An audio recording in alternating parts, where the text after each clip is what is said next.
Hello and welcome to my art spa. My name is Anna. Today we're gonna make this cutesy little art journal. Well, it's more like a junk journal really because I use a lot of recycled projects and materials. Basically what I was trying to accomplish was to use my new toy. I was just recently in the United States and I found this on Amazon for like $3. So I figured I had to have it. Why not? And here, for you to understand, it's pretty simple. Those two pieces of plastic, they attach with magnet and they have the little slots where you're gonna puncture the holes. This is the puncturing tool and you just puncture all the slots and it attaches back here for easy storage. And yeah, and that's what you get with that, the zigzag pattern using ribbons.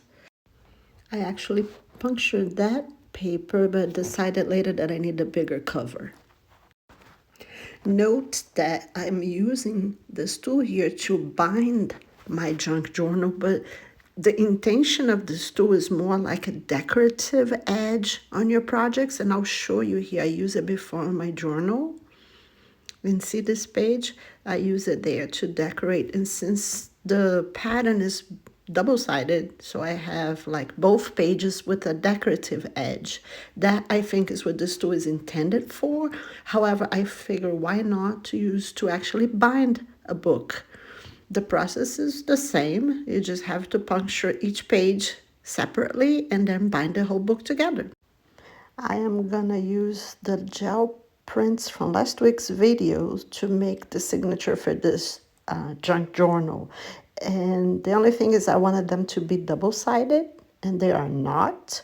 So I'm gonna take advantage and use this video here to share also a couple tips on how to make double-sided prints. In this particular case, I wanted some writing space on my junk journal, so I'm gonna make sure there not so much texture on the other side so that I can have more space for writing. So let me go ahead and share some tips as we are decorating the other side of the gel prints. And this was originally intended to be the cover, but I quickly realized it was going to be too short. Here's the ribbon I'm going to use to bind my cover pages.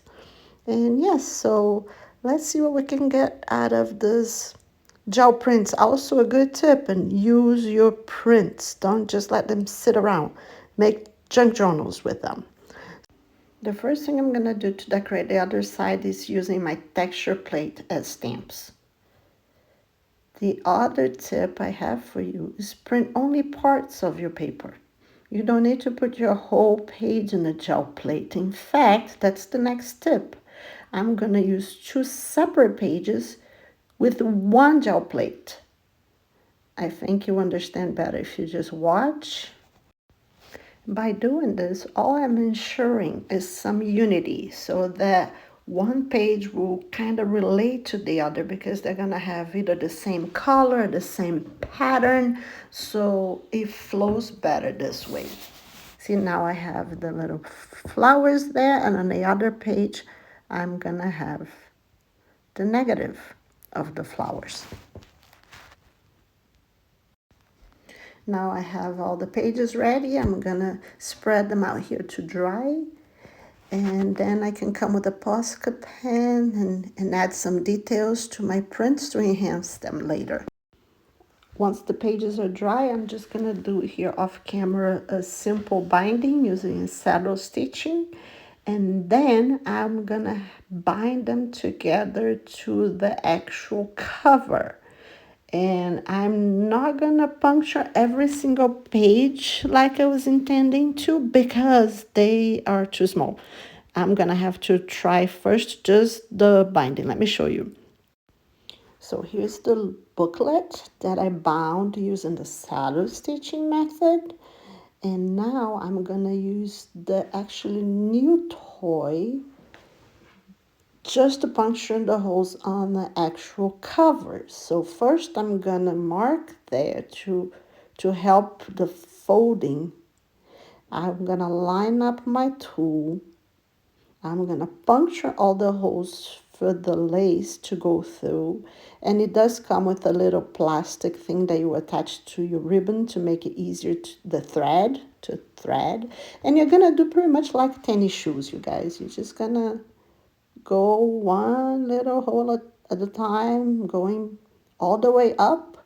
And then you can leave it like that, but you can also now go all the way back down to create the actual zigzag motion look.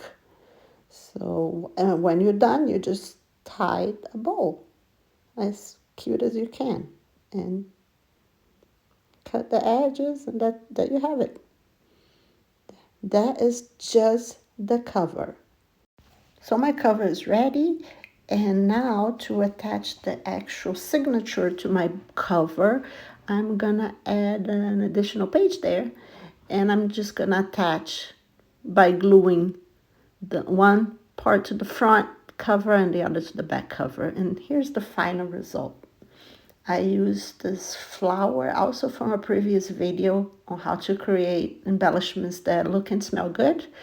I already put some essential oils, so yes, my junk journal smells amazing. And let's do a flip through. So you will see now some of the details that I add to my gel prints. I used the Posca pen to make it the flowers pop in that case, and I still have plenty of writing space there. But I'm gonna use this journal for gardening. I do have a huge garden in my house that I want to catalog all the plants and make some future plans. I want to do a vegetable garden, a herb garden. So yeah, I'm gonna use this journal for that, to take notes on that. So that's why I kept it light. And I can also add some pictures of my plants later.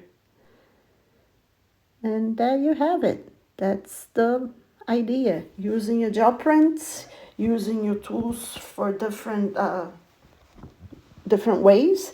And yeah, if you don't have this tool from We Are Memory Makers, you guys can just, with X-Acto knife, you can make little slots, little cuts through your page and bind it the same way. So yeah, be creative, stay inspired, and thanks for watching.